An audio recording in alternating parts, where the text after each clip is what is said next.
My name is James. I'm 26 years old. And for as long as I can remember, I've been the background character in my own family. Not the golden child, not the troublemaker, just the one who existed in the shadows of my younger brother, Evan. Growing up, I used to think it was normal for parents to have favorites. Maybe every family leaned one way or another. But in my house, the favoritism wasn't a lean. It was a spotlight burning bright on him, while I stood outside in the dark, trying not to trip on the cracks in the floor. It started small, the kind of things you brush off when you're a kid. If Evan and I both brought home good grades, he'd get a new video game, while I'd get a pat on the back and a reminder to try even harder next time. At birthdays, he'd get a cake with his favorite flavor, balloons, a pile of gifts. Mine? Sometimes a half-hearted cupcake or a card that felt like an afterthought. I told myself it didn't matter, that I wasn't the type to crave attention. But deep down, every skipped acknowledgement chipped away at me, leaving this quiet ache I carried into adulthood. By the time I turned 26, I thought I had grown numb to it. I had my own job, a small apartment I paid for myself, and a few friends who made me feel seen in a way my family never did. Still, I came home for birthdays, anniversaries, and dinners because some part of me still wanted to believe my parents cared. I clung to the hope that maybe one day things would balance out. My birthday this year was supposed to be a quiet one. I wasn't expecting much. Maybe a card, maybe dinner together. We gathered in the living room, and I noticed right away that there was only one neatly wrapped box on the coffee table.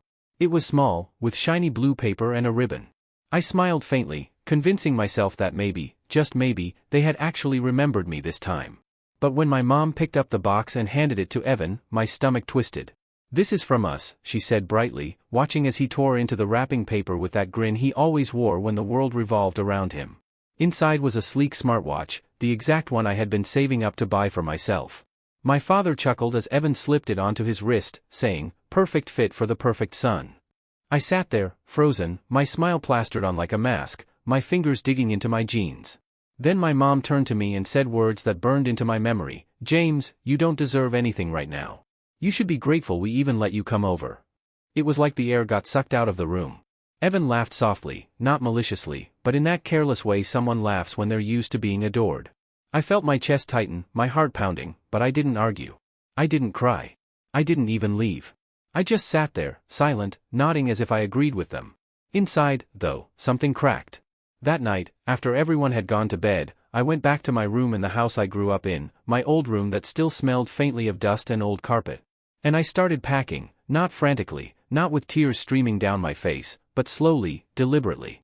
Each shirt folded neatly into the suitcase. Each book stacked carefully. I didn't slam drawers or stomp down the hallway. I didn't want them to hear me. I wanted to leave the same way they treated me, without acknowledgement. By morning, my car was loaded.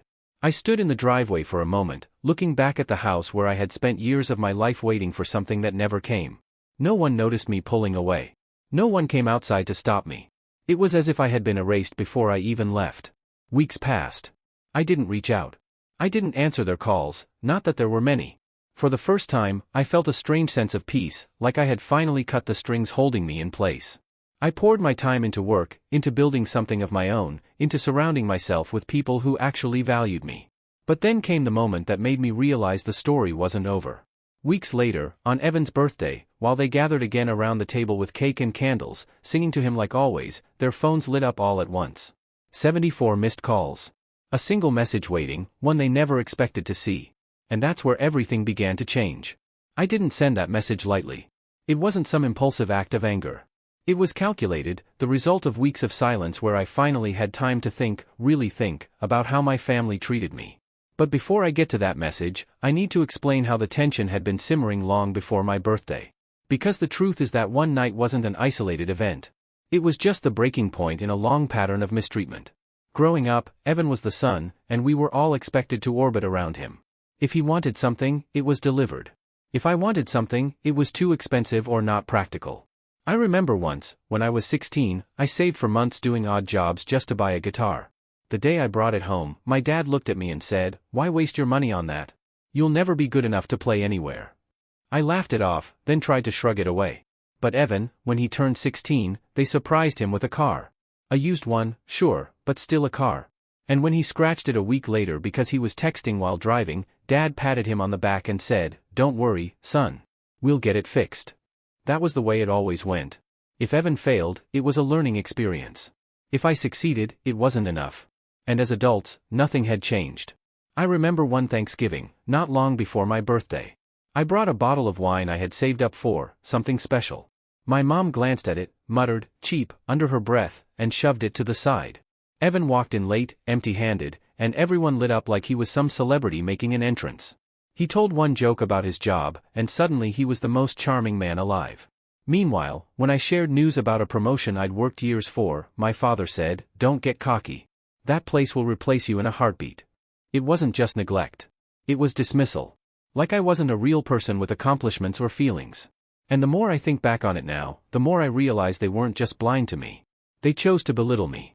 After I left that night with my suitcase, I promised myself I wouldn't go back. But silence doesn't stop old wounds from throbbing. My mother would occasionally text me short messages, things like, "Family dinner Sunday. Don't forget," as if nothing had happened. No acknowledgement of what they'd said to me on my birthday. No apology. Once, she even sent me a photo of Evan wearing the smartwatch with a caption, "Doesn't it suit him perfectly?" It was like they enjoyed reminding me of my place. Then there was my father. He called me one evening after I'd been gone for 2 weeks. His tone wasn't warm, wasn't curious about how I was doing. It was sharp, condescending. "Your mother's worried you're ignoring us. Don't be dramatic, James. You've always been too sensitive. Evan didn't mean anything by it. You should be proud of him. He's making us all proud." Proud. That word felt like a knife. It was always about Evan. His new job, his new apartment, his girlfriend, his prospects. I could have climbed a mountain and planted a flag with my bare hands, and they'd still tell me I was standing in the wrong spot. The worst part came when they started to use guilt as a weapon. My mom called one night while I was working late, her voice dripping with practiced sadness. "You know, James, you're tearing the family apart with this distance. Evan misses you. We all miss you. Don't let pride ruin everything." I didn't say anything, but inside I wanted to scream. Pride. That's what they thought this was about. But then the manipulation took an uglier turn. My father showed up at my apartment once. He didn't call ahead, didn't knock politely, just barged in like he still owned a piece of me. He looked around, unimpressed, and said, "So this is where you've been hiding. Do you really think you can shut us out? Family is family, James. Don't forget who gave you everything." Everything. That word echoed in my head. Did they really believe they gave me everything? I thought of every night I stayed up late studying alone, every shift I worked to cover my own expenses, every insult dressed up as advice. They hadn't given me everything. They had taken more than they ever gave. And through all of this, Evan stayed silent. He never reached out, never apologized, never even asked why I left. Instead, I'd see him in pictures online, surrounded by my parents, living in the comfort I was denied. In one photo, he was cutting into a cake while my mother clapped and my father beamed. It wasn't even his birthday. It was mine. That's when I realized the truth. My family didn't just prefer Evan. They had erased me from their story. And if they were going to erase me, I was going to rewrite the ending myself. Which brings me back to that night, Evan's birthday. The candles were lit. The singing had begun. And for a moment, they were basking in their perfect little world again. But then their phones buzzed. First one, then another, then all of them. Notifications piling up in quick succession. Missed calls, 74 in total.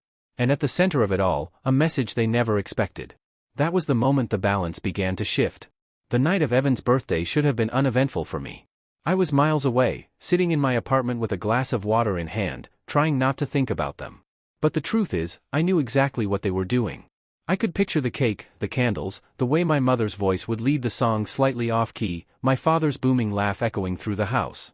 And I knew Evan would be standing there, basking in it all, smiling like he deserved every ounce of their affection. That picture used to hurt me, but now it fueled me. That was the night I pulled the trigger on something I had been quietly setting up for weeks. See, when I left their house after my birthday, I didn't just pack my clothes. I took my old file box with me, the one that held years of bank statements, receipts, and paperwork. My parents had always underestimated me. But one thing they never realized was that I noticed everything. Every missing dollar from the savings account I'd worked at as a teenager, every time they borrowed money that was never returned, every bill that somehow ended up in my name instead of theirs. When I was 19, my father had pressured me into co-signing a loan for the family's benefit. I didn't even know at the time that he'd pinned the responsibility squarely on me while Evan enjoyed the car that loan bought. I spent years quietly paying it down while they pretended it never existed. It wasn't just money, though, it was trust. When I was 22, I came home early one evening and overheard my parents talking about me in the kitchen. My mom's voice was sharp, dismissive. James will never be anything. He doesn't have the charisma, the confidence. We should invest in Evan. He's our real future. My father agreed, laughing as he said, James is the safety net, the backup. He'll never shine. I stood in the hallway that night, invisible, realizing in one crushing moment that I wasn't just unloved. I was insurance, someone they could rely on only when things went wrong. That memory haunted me. But now it became fuel. So, in the weeks after I left, I started making quiet moves. I called the bank. I pulled every record with my name on it. I consulted a lawyer, a calm man with steel gray hair, who looked at the paperwork and raised an eyebrow. James, he said, do you realize how much liability they've shoved onto you without your consent? Hearing it from him made my stomach twist, but it also solidified my resolve.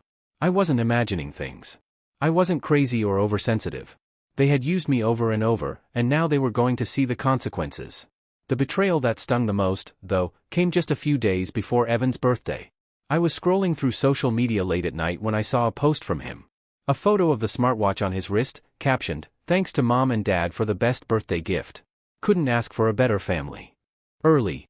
My gift, the one I had saved for, hinted about, hoped for. The one they had snatched away from me with a smile and handed to him. It wasn't just a watch. It was a symbol, proof that no matter what I did, no matter how much I worked or achieved, I would always be second place in their eyes. That was the moment something in me hardened. I had always clung to this fragile thread of hope that maybe one day they'd see me differently. But that post cut the thread clean. I wasn't part of their family. Not really. I was a placeholder, a name on documents, someone to dismiss when convenient and lean on when necessary. And so, on the night of Evan's birthday, as they sang and laughed, their phones lit up. 74 missed calls, a message waiting. The message wasn't angry. It wasn't a rant. It was short, almost cold, check your accounts. Within minutes, I knew the celebration had soured because, while they were busy pouring cake slices and singing songs, the financial rug they had been standing on for years was being pulled right out from under them.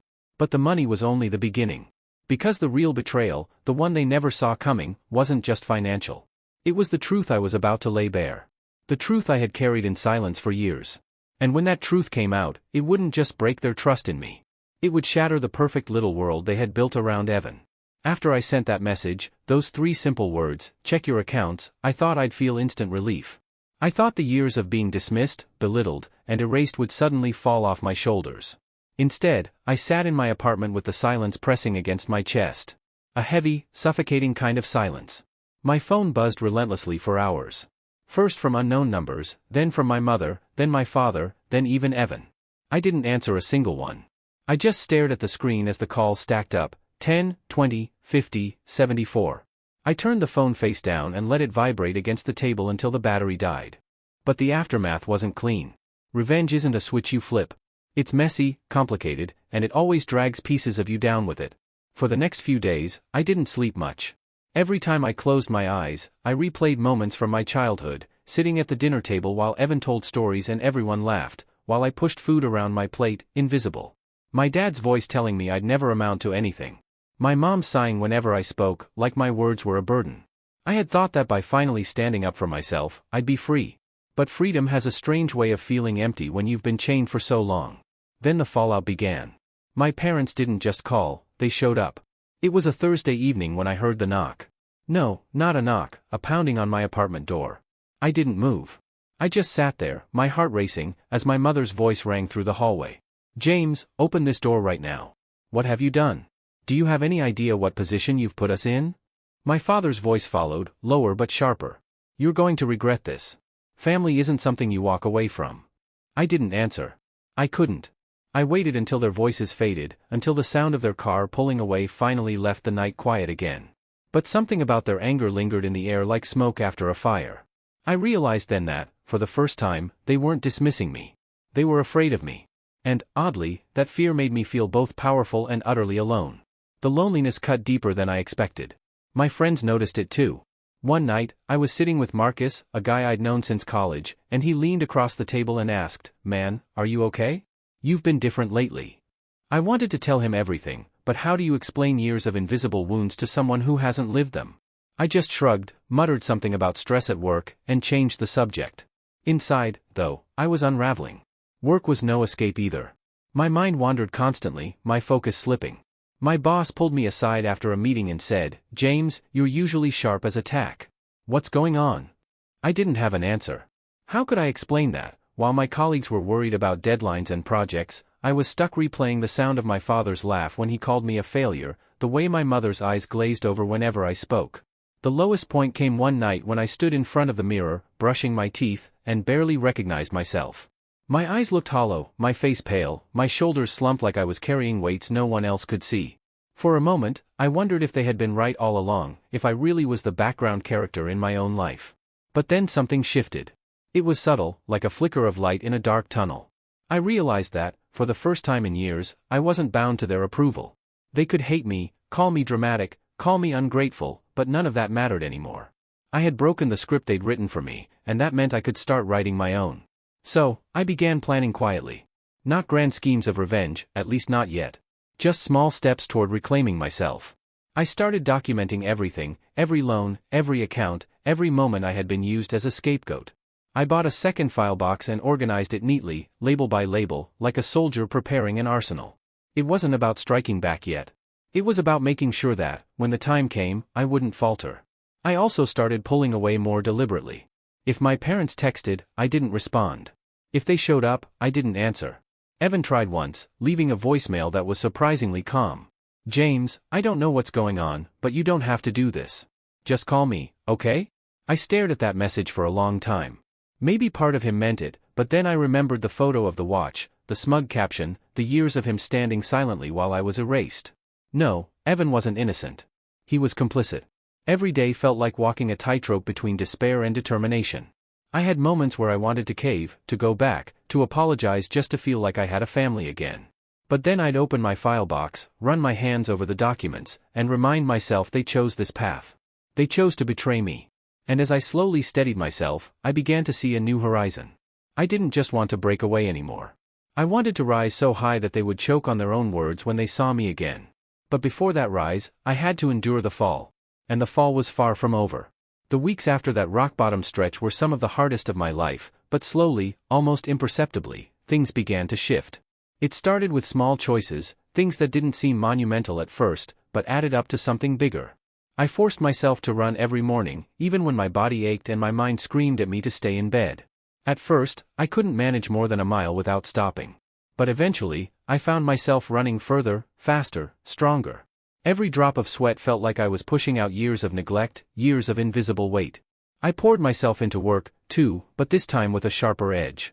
Instead of letting my family's voices echo in my head, telling me I wasn't enough, I drowned them out with results. I stayed late at the office, not out of desperation, but because I wanted to prove to myself what I was capable of when I wasn't dragging their baggage behind me. My projects started getting noticed. My boss pulled me aside one Friday afternoon and said, "James, you've really stepped up lately. I'm considering you for a leadership position on the next rollout." That single sentence lit a fire in me. For the first time, someone saw me not as a placeholder, not as the safety net, but as someone worthy of leading. The improvement didn't stop there. The lawyer I'd met with kept in touch, asking for more documents, guiding me through steps I never would have taken on my own. "James," he said during one call, "this isn't just about protecting yourself. With what you've got here, you can build leverage. Real leverage." That word echoed in my head for days. Leverage. I started networking, reaching out to colleagues and contacts I had overlooked before. Marcus introduced me to a small group of entrepreneurs who met weekly at a quiet cafe downtown. At first, I just listened, absorbing their conversations about investments, startups, and strategies. But one evening, I shared an idea I'd been developing quietly, a streamlined tool for small businesses to manage invoices, something I had tinkered with during long nights when I couldn't sleep. They didn't laugh. They didn't dismiss me. They leaned in, asked questions, offered feedback. By the end of the night, one of them said, "James, you might be on to something here." That was the first time I realized I didn't just have to rise. I could build something entirely new. Money, which had always been a sore point thanks to my family's manipulation, started to shift in my favor, too. I'd been saving steadily, and with the lawyer's help, I uncovered accounts my parents had tied to my name that I had legal grounds to reclaim.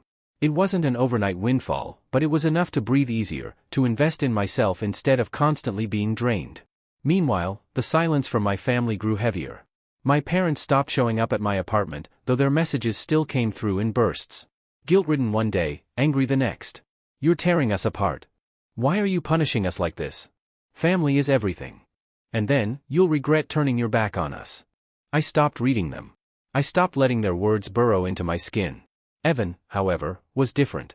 He reached out more than once, his tone softer, almost pleading. James, I don't get it. You've always been there for me. Why are you doing this now? We're brothers. The first time, I nearly answered.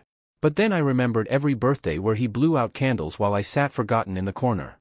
Every time he wore the crown they handed him without once saying, "What about James?"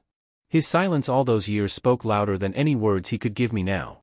As the months passed, the contrast between my old life and my new one sharpened. I was running in the mornings, leading projects at work, sketching plans for my startup at night, and for the first time, I wasn't weighed down by their constant shadow. I was free. And with that freedom came something I'd never felt before: control. Control over my choices. Control over my future. Control over the story they had tried to erase me from. And the more I built myself up, the more I realized that my rise wasn't just about me anymore. It was about power. Power they never thought I could have. Power they would never see coming. Because when the time was right, I wasn't just going to walk into their world again. I was going to turn it upside down.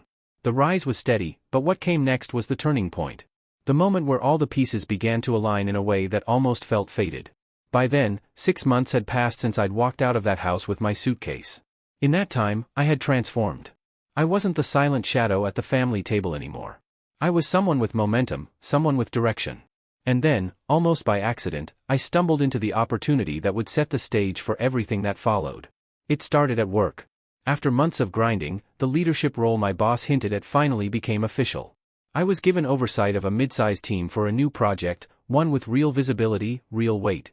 It wasn't just about the title or the pay raise, though those were nice. It was about credibility. Suddenly, my name carried weight in circles I'd never been allowed into before. Meetings where I used to sit quietly in the corner were now meetings where people turned to me for decisions.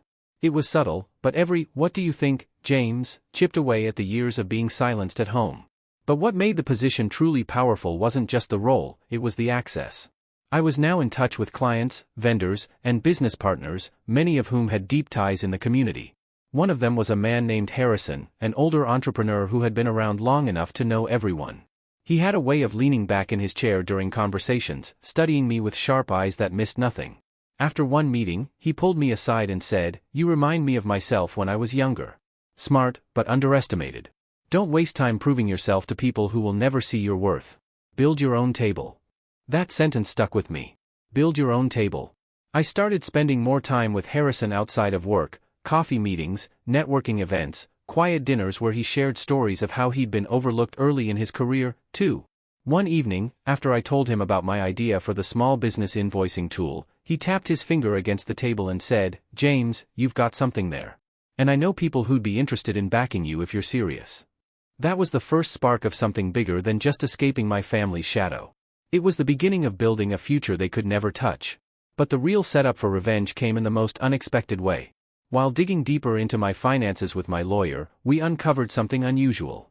Records tied not just to me, but to Evan. My parents, in their endless favoritism, had been sloppy. They had opened a joint account years ago, one that technically listed both Evan and me as legal guardians when we were minors.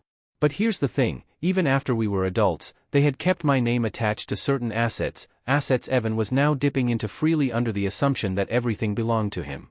My lawyer leaned back in his chair when he showed me the paperwork and said, "They've built their little empire on shaky ground. And you, James, you're standing on the foundation." For the first time in my life, I wasn't the one holding scraps. I was holding the cards. The thought both thrilled and terrified me. With a few signatures, with the right moves, I could pull the rug out from under them. Not just my parents, but Evan, too. But I didn't rush. I knew better now. Revenge wasn't about striking fast. It was about waiting until the blade would cut deepest. So, I kept building. I poured more into my startup idea, secured Harrison's mentorship, and slowly grew a small circle of allies who respected me for my work, not for my family name. I ran every morning, sharpened my mind, and reminded myself daily, patience. Then one night, I overheard something that confirmed it was time to prepare my move. I had gone to a networking event, and while chatting with a mutual contact, I heard them mention my brother's name. "Evan," they said with a laugh. "Oh, he's always at those fancy galas. Loves flashing money around. Can't hold on to anything for more than a week, though." It hit me like lightning. My brother was out there, living recklessly, flaunting wealth that wasn't entirely his, built on accounts and loans tied partly to my name. He thought he was untouchable, still wearing the crown my parents had handed him. But crowns built on borrowed thrones don't last forever. I walked home that night with a strange calm settling over me. My parents had taught me my whole life that I was powerless. They had used me as a scapegoat, a backup plan, a forgotten shadow. But now I wasn't just rising. I was standing in a position where, with the right push, I could flip their entire world upside down. And I knew exactly how to do it. Revenge wasn't fire. It wasn't rage. It wasn't some wild, explosive act meant to burn everything at once. It was cold, deliberate, and quiet, like ice creeping across a windowpane. Slow and inevitable. By the time I finally made my move, I wasn't trembling with anger anymore. I was calm, almost too calm, because I knew what was coming, and they didn't. The first strike was paperwork. With my lawyer's help, I initiated the transfer of those accounts, yes, the very ones my parents had kept in my name but funneled toward Evan's luxuries. They'd assumed I would never look closely, never realize the fine print made me a partial owner. But the law doesn't care about assumptions. With the right signatures and filings, the accounts shifted under my control. It wasn't theft. It wasn't manipulation. It was reclaiming what had always legally been tied to me. By the time Evan realized he couldn't swipe his card for another night out, the funds were already locked and redirected. I imagined the look on his face when the transaction failed, the sudden confusion, the phone call to Mom, the frantic scrambling. It almost made me laugh. But that was only the beginning. The second strike was exposure. I had kept records for years, stuffing them away in that dusty file box. Proof of loans, proof of debt shifted onto me. Proof of negligence. With Harrison's connections, I didn't need to shout about it on social media or stage some dramatic confrontation. All it took was sharing those records with the right people, people who my parents had spent years trying to impress in the community, business acquaintances, church members, even a couple of extended relatives who had always been suspicious of how perfect Evan and my parents tried to appear. It was subtle. A quiet leak, a carefully dropped piece of information here and there. Enough for whispers to spread. Enough for the glossy image of the perfect family to crack. And then came the third strike, the one that truly turned the knife. Remember my startup idea? With Harrison's guidance and the small group of entrepreneurs backing me, it started gaining traction. Real traction. We secured our first round of funding, modest, but strong. And suddenly, I was the name being mentioned in circles my parents desperately wanted to be part of. Invitations started arriving for panels, for networking dinners, for events where my name was on the program. So, I decided to make my reappearance. It wasn't at a family dinner. It wasn't at their house. It was at a gala, one my parents and Evan were sure to attend, the kind where they could dress up and pretend they were part of something bigger. I arrived late, not out of carelessness, but intentionally, stepping into the grand hall in a fitted suit, not flashy, but commanding. Conversations hushed as people recognized me, not as the forgotten son, but as the face of a rising business they'd been hearing about. I saw them before they saw me. My mother, laughing too loudly at something trivial. My father, holding court near the bar. Evan, grinning with a drink in his hand, gesturing as if he owned the room. And then they noticed. My mother's smile froze. My father's glass paused midair. Evan blinked, confused, as though he was seeing a ghost. For a moment, none of them moved.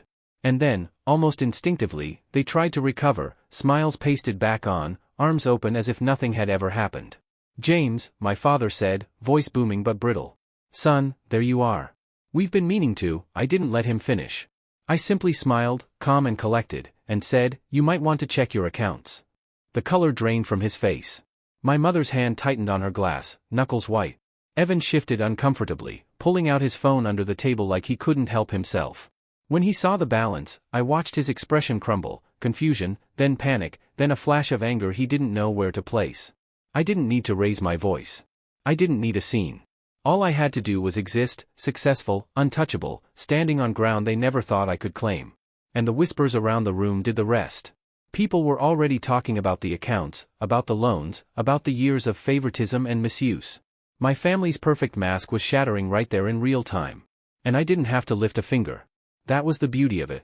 Revenge wasn't loud. It wasn't chaotic.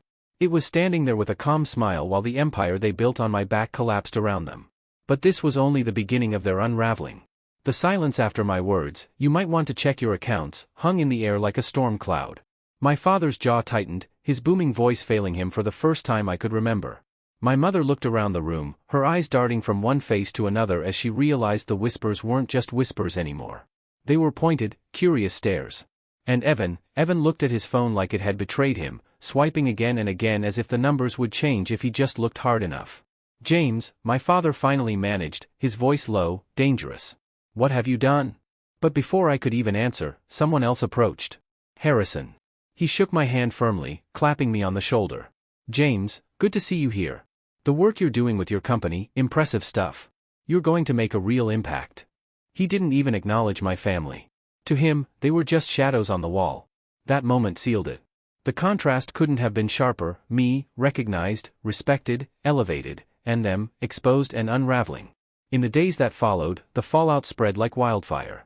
My parents' reputation, carefully constructed over decades, collapsed under the weight of truth. The leaked documents circulated further than I ever expected. Extended family, who had always believed my parents' golden child narrative, began calling me, not with pity, but with apologies. "We never knew, James," my aunt said softly over the phone. "We should have seen it sooner." Evan's life unraveled faster than theirs. The reckless spending, the debts hidden under charm, the accounts now out of his reach. Suddenly, he wasn't the golden boy anymore. His friends, who had been drawn to his money, drifted away when the free ride stopped. His girlfriend, who had once posted pictures of their lavish trips, deleted them quietly and disappeared from his life. And my parents, they tried desperately to salvage control. My mother called me, her voice trembling in a way I had never heard. "James, we didn't mean to hurt you. We love you. We've always loved you." But I heard the cracks in her tone. Not love, but fear. Fear of losing everything. My father left me one last voicemail, his voice sharp and bitter. "You've ruined us. Do you understand that? You've destroyed this family." But he was wrong. They had destroyed it themselves years ago when they chose to give my life away piece by piece until I was left with nothing but silence. All I had done was refuse to carry their weight anymore. For the first time, I didn't feel guilty. I didn't feel small. I felt free. Weeks later, I was invited to speak at a local business forum. Standing on that stage, looking out at a sea of faces, I realized this was the moment I had always dreamed of. Not applause, not attention, but respect. The kind of respect my family had denied me my whole life.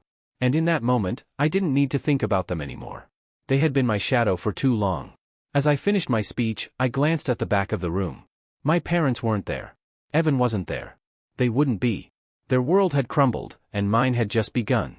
I left the stage to the sound of applause, not thunderous, not overwhelming, but steady and real. And for the first time in my life, I believed it. I was enough. That night, as I walked home under the city lights, I pulled out my phone and typed one last message to my family. Not angry, not vengeful, just final. "I didn't destroy this family. I simply stopped letting you destroy me. Goodbye." I hit send, slipped the phone into my pocket, and kept walking forward without looking.